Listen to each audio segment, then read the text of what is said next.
ಖಂಡಿತವಾಗ್ಲೂ ಇರುತ್ತೆ. ಆದ್ರೆ ಯುವಕರೆಲ್ಲ ಓದ್ತಾ ನಿಮ್ಮ ಮಾಧ್ಯಮದವರು ಬೇಕಾದ್ರೆ ಒಂದ್ಸಲ ಬಂದು ಸುತ್ತ ಎಲ್ಲ ನೋಡ್ಕೊ ಬಂದು ಆದ್ಮೇಲೆ ನೀವು ಅದ್ರ ಬಗ್ಗೆ ವಿಚಾರ ಕೊಡಿ. ನಮ್ಮ ಊರ್ ಗ್ರಾಮ ರೋಡ್ ನೋಡಿ ಇಲ್ಲ ಅಂತಂದ್ರೆ ಹೆಂಗ್ ಪುರಸಭೆ ಇದ್ದು ನೋಡಿ, ಹೇಳಿ. ನಾವು ಪಂಚಾಯತಿ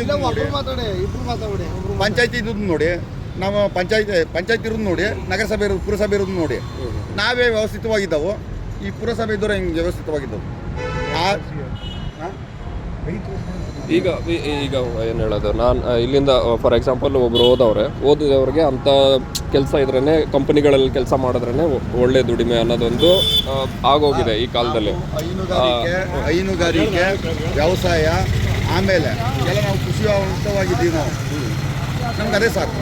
ನಮ್ಮಲ್ಲಿ MSc ಕಂಪನಿ ಇದೆ, ನಮ್ಮಲ್ಲಿ ಒಂದು MSc ಕಂಪನಿ ಇದೆ. ಮಂಡ್ಯ ಜಿಲ್ಲೆ ಹಾಲು ನಮಗೆ ಜಿಗರೆ ಹಾಲು ಒಕ್ಕೂಟ ಇದೆ. ಮಂಡ್ಯ ಜಾಗ ಕೊಟ್ಟಿವಿ ಸರ್, ರೋಡ್ ಕೊಟ್ಟಿವಿ, ರೈಲ್ವೆ ಟ್ರ್ಯಾಕ್ ಕೊಟ್ಟಿವಿ, 150 ಎಕರೆ ಜಮೀನು ಕಳ್ಕೊಂಡಿದ್ದೀವಿ ನಾವು ಅಲ್ಲಿ. 150 ಈ ಕಡೆ ಎಲ್ಲ ಕಳ್ಕೊಂಡಿದ್ದೀವಿ. ನಮ್ಮಲ್ಲಿ 15,000 ಜನಕ್ಕೆ ಕೆಲಸ ಮಾಡ್ತಾರೆ. ಇವ್ರೇನು ನಾಗರಿಕರಣ ಏನು ಮಾಡ್ತಾರೆ? ಏನು ಮಾಡೋರು? ಉದ್ಯೋಗ ಏನು ಕೊಡ್ತಾರೆ ಹೇಳಿ?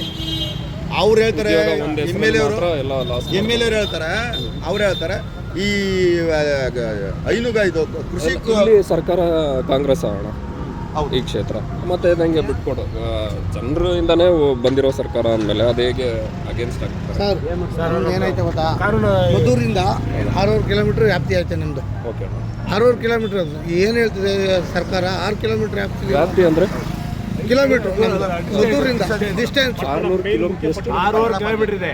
ಓಕೆ, ನಮ್ಮದು 6 ಕಿಲೋಮೀಟ್ರ್ ಒಳಗಿರುವ ಮಾತ್ರ ನಗರಸಭೆ ಮಾಡ್ಬೋದು. 6 ಕಿಲೋಮೀಟ್ರ್ ಒಳಗಿರುವ, 6 ಕಿಲೋಮೀಟ್ರ್ ಮೇಲ್ಪಟ್ಟವು ನಗರಸಭೆಗೆ ಆಗಲ್ಲ. ಏನಕ್ಕಾಗಲ್ಲ?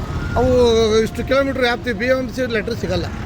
First of all BMC letter ಸಿಗಲ್ಲ. ಆಮೇಲೆ ನಮ್ಮದು ಹಸಿರು ವಲಯ ಸರ್, ನಮ್ಮದು ಹಸಿರು ಕಮ್ಮಿ ಅಂದ್ರೂ 2,000 ಎಕರೆ ಇದೆ ಹಸಿರು ವಲಯ. ಆಮೇಲೆ ನಮ್ಮಲ್ಲಿ ಒಂದು ಕೆರೆ ಇದೆ.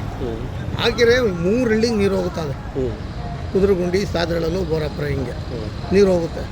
ಆಮೇಲೆ ನಮಗೆ ಸಾಕಷ್ಟು ಅನುದಾನ ಮೊದಲು ನಗರಸಭೆಯಿಂದ ಬೇಕಾಗಿಲ್ಲ. ನಮ್ಮದೇ ಆದಂಥ ಇಂಡಸ್ಟ್ರಿ ಇದೆ ನಮ್ಮದು. ನಮಗೆ ಒಂದು ಡೈರಿ ಇದೆ KMF, ಇಲ್ಲಿ ಇಂಡಸ್ಟ್ರಿಗೆ KPL ಇದೆ, ಅಲ್ಲಿಂದ ಬಿಟ್ಟರೆ ವೆಲ್ಸನ್ ಇದೆ, ಗಾರ್ಮೆಂಟ್ಸ್ ಇದೆ, IT ಕಂಪನಿಗಳೆಲ್ಲ ಬಂದಿದೆ.